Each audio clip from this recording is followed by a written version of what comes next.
What is the second phase of Operation Epic Fury? It opens with a B-2 stealth bomber dropping a massive bunker-buster bomb on a target buried deep in the Alborz Mountains surrounding Tehran.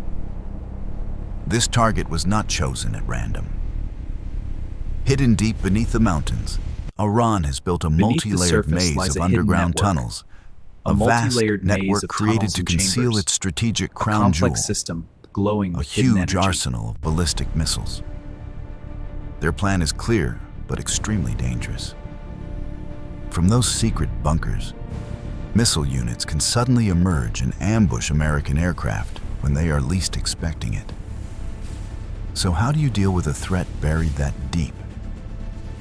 The answer is to use an extremely precise weapon designed to punch straight through multiple thick layers of reinforced concrete. With only about a dozen bunker-buster bombs like these, the military can wipe out an entire underground missile city in a single devastating strike. Phase 2 of Operation Epic Fury is 7 straight days of combat. The skies over Iran have finally gone quiet, but do not let that silence fool you. Even though the United States has nearly achieved total air superiority, the war is only now entering its most dangerous stage.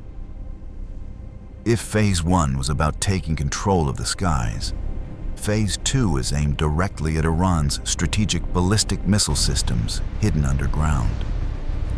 These are not ordinary storage sites, but high-tech labyrinths drilled deep into solid mountain rock, covered by hundreds of feet of earth and reinforced concrete.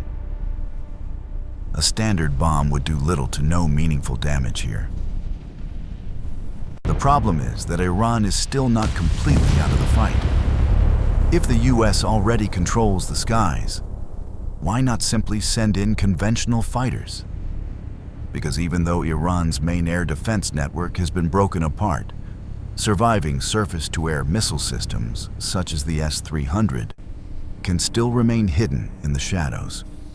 For an F-15E Strike Eagle, the legendary bomb truck of the US Air Force, just one radar lock from a surviving missile battery can become a death sentence. In a conflict where the stakes are this high, losing a crew in a fighter jet worth tens of millions of dollars is a risk the Pentagon is not willing to take. When the danger level is too high for conventional fighters, the military brings in the real beast, the B-2 Spirit stealth bomber.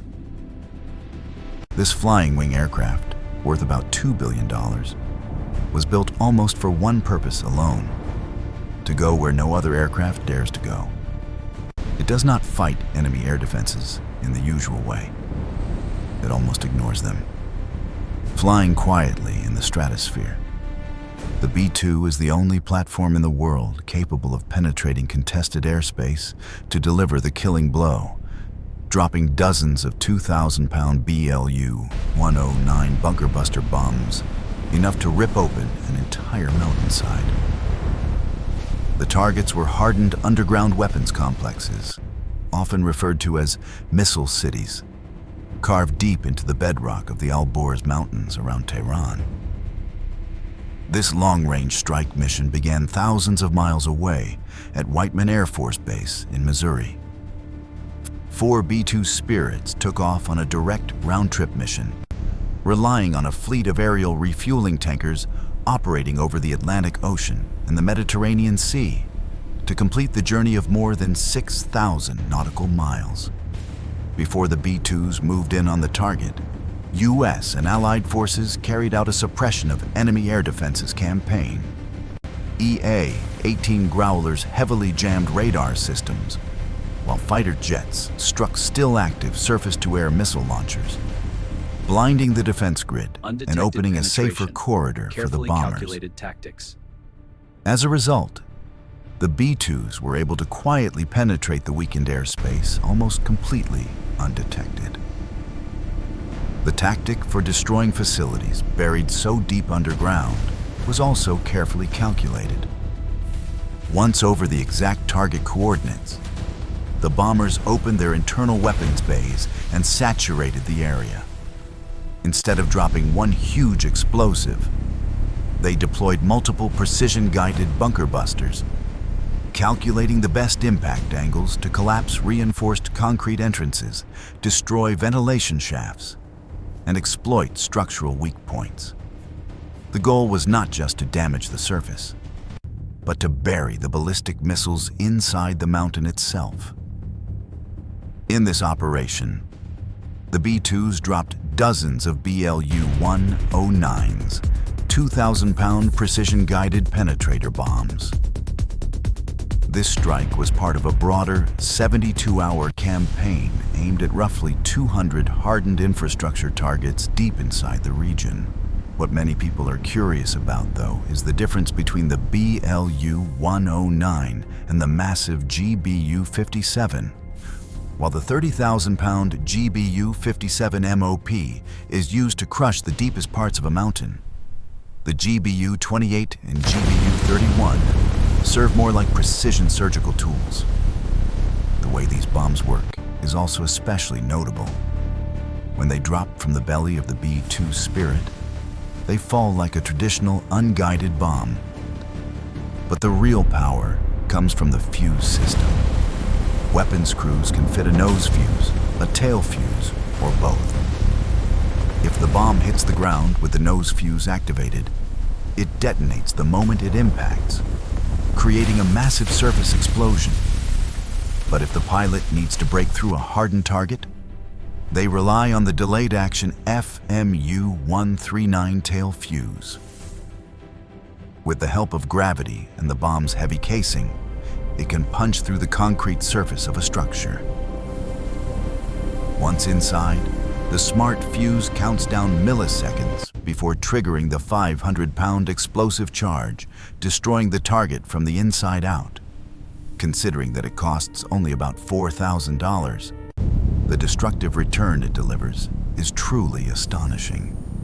Even before the war began, the U.S. cyber warfare team was reportedly hitting Iran with waves of spam emails, spoofed calls, and many forms of online intrusion to gather classified data. At that point, the content shifts into a familiar sponsored message. Exposed data does not just lead to spam and scams, it can also affect your insurance rates and even result in a loan denial when you need credit the most. Incognia is introduced as a privacy protection tool that regularly scans for your personal information and prevents data brokers from re-uploading it. Users can also track the status of their data on a real-time dashboard. In addition, with the add-on plan, you can use a custom removal tool. Simply copy the link of the website showing your information, paste it into the custom removals tool, and click Submit. After about 30 to 45 days, that data can be removed. The ad also highlights the AI discount code for an annual plan, which gives 60% off.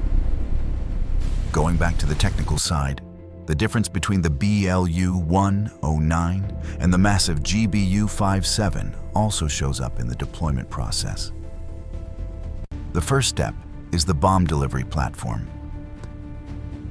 As mentioned, the B-2 flies at a very high altitude, and once it reaches the correct position under the right conditions, it releases this specialized MOP weapon system. The release altitude plays a critical role in the weapon's trajectory and effectiveness. The next step is targeting accuracy. The bomb is equipped with advanced guidance technology, including GPS and an inertial navigation system using military satellites. Then comes the trajectory adjustment stage. Guidance data is sent to the 4 lattice-style fins at the rear of the bomb. These fins can move and make real-time corrections, allowing the bomb to adjust its course as it falls under the force of gravity. These adjustments are essential because this weapon does not have a propulsion system to change direction on its own. It depends entirely on these fins and the very high release altitude to control its flight path. That is why the bomb must be dropped from very high altitude, so it has enough time and distance to correct its trajectory accurately. The most difficult part is the impact and penetration phase. The massive ordnance penetrator weighs about 30,000 pounds, or nearly 14,000 kilograms. When it hits the target, it delivers tremendous impact force. Designed to drive deep into hardened structures such as bunkers, the energy at impact allows it to bury itself more than 200 feet into reinforced concrete, ensuring that the explosive payload reaches exactly where it is intended for maximum effect. So how did the B-2 reach the missile caves without being detected? Most aircraft have a rudder and horizontal stabilizers to turn and stay stable, but the B-2 Spirit does not.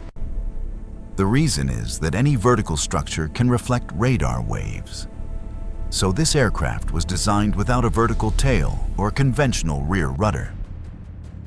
Instead, it uses a technique called split drag rudders to maintain directional stability and control the flying wing aircraft. Even more important is its stealth structure made from composite materials. Many of the aircraft's edges are built from fiberglass epoxy to reduce radar reflection. Most of the wing uses graphite epoxy, and the crew station area uses aluminum at the base. Areas that must withstand high engine heat are made from titanium, an extremely strong but very expensive material. There is also fiberglass polyimide, a material that both handles heat well and supports stealth. To make it easier to picture, look at the so-called $1 billion radar paint technology, which is still classified. According to aviation experts, this technology involves the use of radar-absorbing material, or RAM. This is a polymer-based material applied to the surface of stealth military aircraft, such as the F-22 Raptor and the F-35 Lightning II. Looking into the belly of the beast, when the bomb bay doors open, you can see the suspension and weapon adapter system that makes the B-2 so formidable. Even though it does not look especially large, the B-2 Spirit can carry around 80 Mark 82 bombs, each weighing 500 pounds. The total payload of those 80 weapons comes to about 40,000 pounds, equal to nearly 18,000 kilograms of free-fall bombs. Depending on the mission, the B-2 Spirit can also switch to a rotary launcher system that allows it to carry around 16 AGM-158 missiles, each of which can cost roughly $1.5 million. When deployed, the B-2 can discreetly release this payload, after which the AGM missiles unfold their wings and fly toward the target at ranges of up to 230 miles, or about 370 kilometers. And as the original closing line states, all of this content is presented as an original video, created from scratch and animated by humans.